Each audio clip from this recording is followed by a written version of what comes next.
ایک مسئلہ ہے ایسا کہ اس میں آج کل عربوں میں اور غیر عربوں میں اس مسئلے میں بڑا اختلاف ہو رہا ہے. اس مسئلے کو میں سمجھاؤں، آپ حضرات کو سمجھ لیں اسے. عربوں کو اس پر بہت زیادہ اصرار ہے کہ سلام کے بعد کوئی دعا مت مانگو.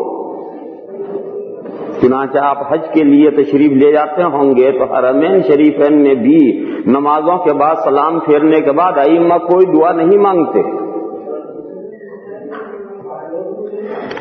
حرمین شریفین کے علاوہ جو عربوں کی دوسری مسجدیں ہیں ان مسجدوں میں بھی آپ کہیں بھی نماز پڑھیں گے اور کسی عرب ملک کے اندر تو عام طور پر آپ یہ دیکھیں گے کہ وہ سلام کے بعد دعا نہیں مانگتے.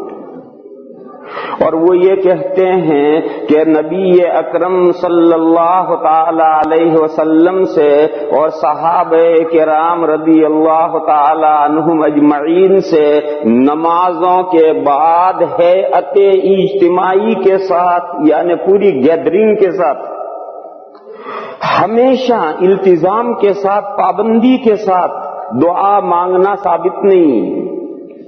لہذا جو بات حضور اکرم صلی اللہ تعالی علیہ وسلم سے ثابت نہیں ہے اس کا کیوں اتنا التزام کیا جاتا ہے کہ کوئی نماز ایسی جانے نہیں دی جاتی کہ اس کے بعد دعا نہ مانگی جائے، ہر نماز کے بعد دعا مانگی جاتی ہے. یہ ان عرب بھائیوں کی دلیل ہے اور آپ حضرات نے بھی سنی ہوگی، کوئی میں نئی بات نہیں بتلا رہا، آپ حضرات نے ان حضرات کی یہ دلیلیں سب سنی ہوں گی. دوسری طرف مسلمانوں کے درمیان میں جو 4 فقہیں رائج ہیں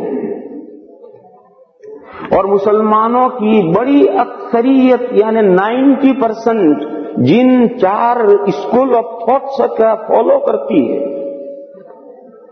یعنی مذہب فقہ شافعی، فقہ مالکی، فقہ حنبلی، فقہ حنفی، یہ 4 اسکول آف تھاٹ ہے.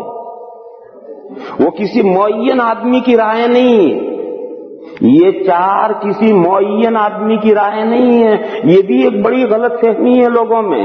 لوگ یہ سمجھتے ہیں کہ مذہب حنفی یعنی امام ابو حنیفہ علیہ الرحمہ کی اوپینین اور رائے، مذہب شافعی یعنی حضرت محمد ابن ادریس شافعی رحمہ اللہ کی اوپینین اور رائے، مذہب مالکی یعنی امام مالک علیہ الرحمہ کی رائے، مذہب حنبلی یعنی امام احمد ابن حنبل علیہ الرحمہ کی رائے. ایسا نہیں ہے، ایسا نہیں ہے. جو لوگ ایسا سمجھتے ہیں وہ غلطی پر ہیں اور وہ اس کی حقیقت سے بے خبر ہیں، واقف نہیں ہیں. میں آپ حضرات زیادہ تر حنفی ہیں، یہاں جو حضرات تشریف فرمائے ہیں زیادہ تر حنفی ہیں. شافعی اس میں کچھ ہوں گے، مالکی بھی کچھ ہو سکتے ہیں، حنبلی بھی کچھ ہو سکتے ہیں، لیکن یہاں زیادہ تر حضرات جو ہے حنفی ہیں. اس لیے میں آپ ہی حضرات کی مثال دوں کہ ہماری فقہ حنفی کی کوئی کتاب آپ کھول کر دیکھیں تو ان میں 2/3 مسائل ایسے ہیں کہ جس میں امام اعظم کے قول پر فتویٰ ہے اور 1/3 مسائل ایسے ہیں کہ جس میں امام اعظم کے قول پر فتویٰ نہیں ہے. امام اعظم کا قول موجود ہے اور فتویٰ امام اعظم کے شاگرد امام ابو یوسف علیہ الرحمہ یا امام محمد علیہ الرحمہ کے قول پر ہے.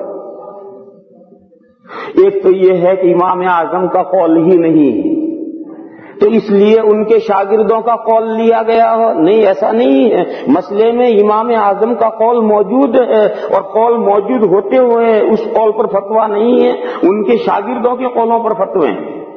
اور یہ صرف فقہ حنفی میں نہیں، سبھی فقہوں میں ایسی ہے. میں ایک موٹی سی مثال دوں.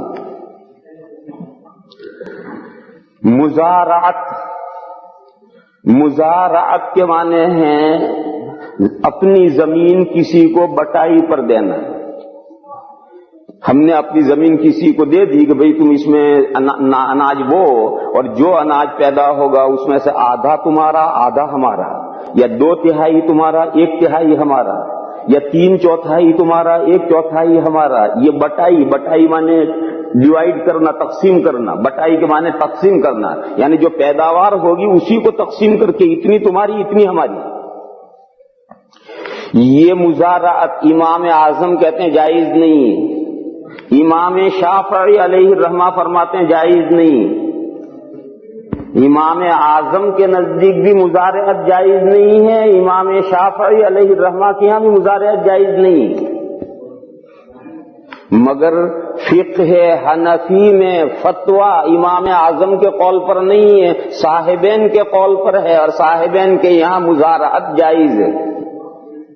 اور امام شافعی علیہ الرحمہ کی فقہ میں امام شافعی علیہ الرحمہ کے قول پر فتویٰ نہیں ہے، بلکہ ان کے ایک شاگرد ہیں بویتی رحمت اللہ علیہ. امام شافعی علیہ الرحمہ کے شاگرد ہیں بویتی. تو میں یہ کہہ رہا تھا کہ بویتی رحمت اللہ علیہ جو امام شافعی علیہ الرحمہ کے شاگرد ہیں انہوں نے اسے جائز کہا. اب بعد کے جو احناف آئے اور بعد کے جو فقہا آئے انہوں نے قرآن و حدیث کو سامنے رکھ کر کے ان اقوال کو تولا کہ کس کا قول قرآن و حدیث سے مدلل ہے. تو فقہ حنفی میں قرآن و حدیث سے زیادہ مؤید اور مبرہن اور مدلل قول امام صاحبین رحمہم اللہ کا نکلا. تو حنفی تمام دنیا کے احناف نے اس مسئلے میں امام اعظم کے قول پر فتویٰ نہیں دیا، صاحبین کے قول پر فتویٰ دیا. اسی طرح حضرات شوافی جو بعد میں شوافی آئے انہوں نے بھی اس مسئلے پر غور کیا کہ قرآن و حدیث سے کس کا قول زیادہ مبرہن ہے اور مؤید ہے. تو ان کے غور کرنے کے بعد یہ نتیجہ نکلا کہ امام شافعی علیہ الرحمہ کی جو شاگرد بویتی رحمت اللہ علیہ ہیں ان کا قول قرآن و حدیث سے زیادہ مدلل ہے اور زیادہ نزدیک ہے. تو شوافی نے بھی امام شافعی علیہ الرحمہ کے قول پر فتویٰ دیے. یہ ایک ایگزامپل ہے، ایک مثال ہے.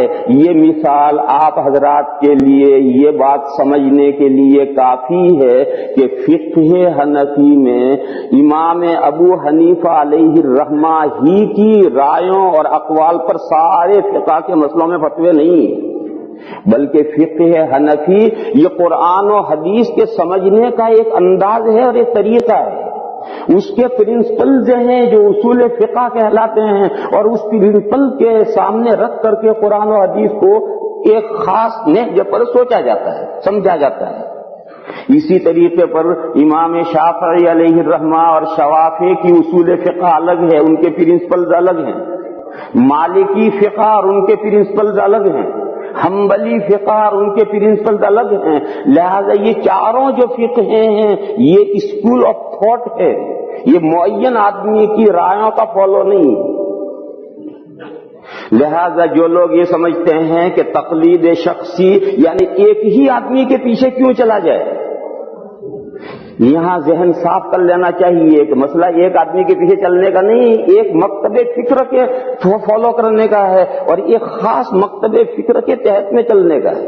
مکتب فکر بہت ہیں، جتنے انسان ہیں اتنے مکتب فکر ہیں. دیکھو دنیا میں مکتب فکر بہت ہیں، سوچنے کے انداز بہت ہیں. جتنے دنیا میں انسان ہیں اتنے مکتب فکر ہیں، اور پہلے بہت سے مجتہدین گزرے اور ان بہت سے مجتہدین کے الگ الگ مکتب فکر تھے. لیکن آہستہ آہستہ ان مکتب فکر کے ماننے والے ختم ہو گئے اور ان 4 مکتب فکر کے ماننے والے آج دنیا میں ہیں. تو اس وقت دنیا میں جو زیادہ تعداد ہے وہ ان 4 مکاتب فکر کا فالو کرتی ہے.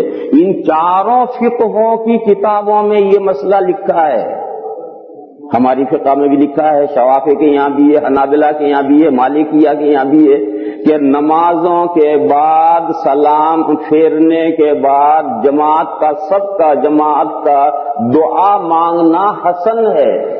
حسن ہے، سنت نہیں. سنت لفظ استعمال نہیں کیا بلکہ حسن لفظ استعمال کیا ہے. حسن یعنی اچھا ہے.